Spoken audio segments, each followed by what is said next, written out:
At least look happy. Okay. Idiot. And say tune for next video. A lot of people are very worried, and actually some purchases actually fell through. Actually, if you were looking for a property that you want to purchase, okay, so we thought we'd change the theme today. We're in a property that we renovated recently, and actually speaking about that, if you were looking for a property that we've renovated and you want to purchase outside of London, so you're thinking about making a move to purchase a property outside of London because it's a lot more affordable, we have a few properties on sale. If you want to message us, then you know find out more details, locations, and what pricing we're looking at. We are a property couple. We do up houses, sell them, we rent them out, we vlog everything that we do, so have a look at our other videos below. So many people are very scared to buy property right now because of the current situation in terms of Donald Trump. Inflation is going up again, even more than it has already. Water bills are going up, the energy prices are skyrocketing. A lot of people are very worried because this is basically the essentials that you have to pay in order to own a house. More specifically in this video is it worth it basically to buy an investment property? Because all these costs will come out. We'll be covering the topic of the increased stamp duty. So if you're buying a second home, it's going up from 3% to 5%. And we've got really interesting stories related to this. So stay tuned and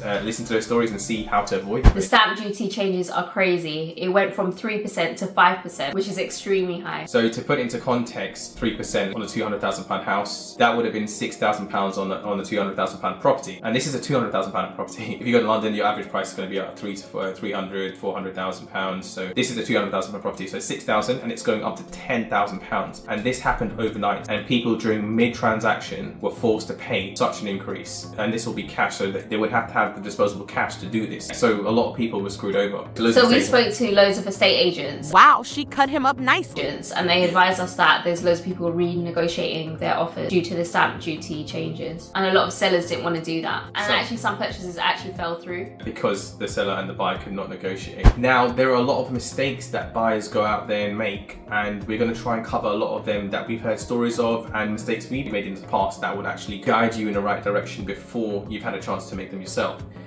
One of them would be, if you're looking for a property, make sure it's in an area that's resellable. What I'm trying to say is basically, if you're going to purchase a property, does it have a school in front of it? Does it have a pub next to it? Or does it have a car park? Something that's going to deter people from repurchasing that property off you. Now, sometimes you might find a deal online, and because you're so eager to purchase a property and get on the ladder or get an investment property, you might make irrational decisions and you might make an offer straight away without thinking. Try not to fall into that category, because if you go to resell that property, you might struggle later on down the line, and the reason why it was not selling when you were purchasing it will still be there potentially when you go to resell it. Tenants will have a lot more rights than before. One example would be of that, there is no fixed term contracts that landlords can give anymore, so there's less security for landlords in that sense, and every contract will have to be rolling. So what that means is you can't necessarily get the tenant out unless you have a specific reason. Now, you may know of this section 21 rule where basically you can evict a tenant without having a specific reason. Now things will be changing, so the landlord will have to have a specific reason, and I think they may ask for proof of that reason. So things are going to be a lot more difficult, and the court systems are not really redefined to make them more efficient to get out a tenant that's not paying rent, for example. So things like that would make your investment very risky.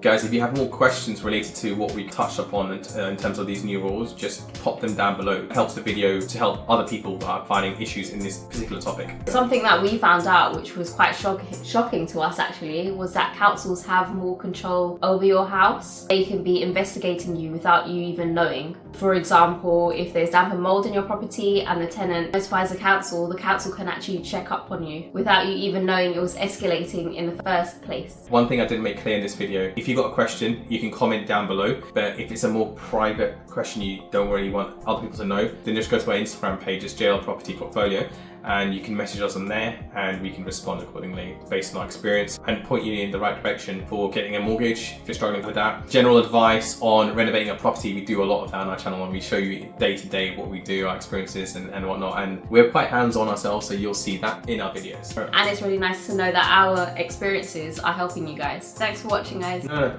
Come on, man. What, anything else we haven't covered? I have to come back in. There's too much nonsense thing. What's this video about? This point can be considered as a mistake in some way. Now, a lot of people we're finding are buying properties outside of London because it's cheaper.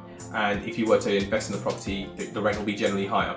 Now, we've always been banging on about this for the last 7 years to people that we know, and at the time, people were shocked why we're moving outside of London to move to the Midlands. We felt that it was a good decision to make, and now people are starting to do that and make that move, but just be very careful. Some of these areas have gone up in price since we kind of like start saying that 6-7 years ago. So basically what we're trying to say is always make sure the numbers work for today, because what we were saying 7 years ago, property values in specific areas have changed, and our advice today would be obviously slightly different to what it would have been 7 years ago, because property prices have gone up quite a bit since then. We really hope this video has Guys, helped. we really hope that this video has helped you guys. And stay tuned for our next video. At least look happy. Okay. Idiot. And stay tuned for the next video. And we'll see you in the next video. Alright, see you.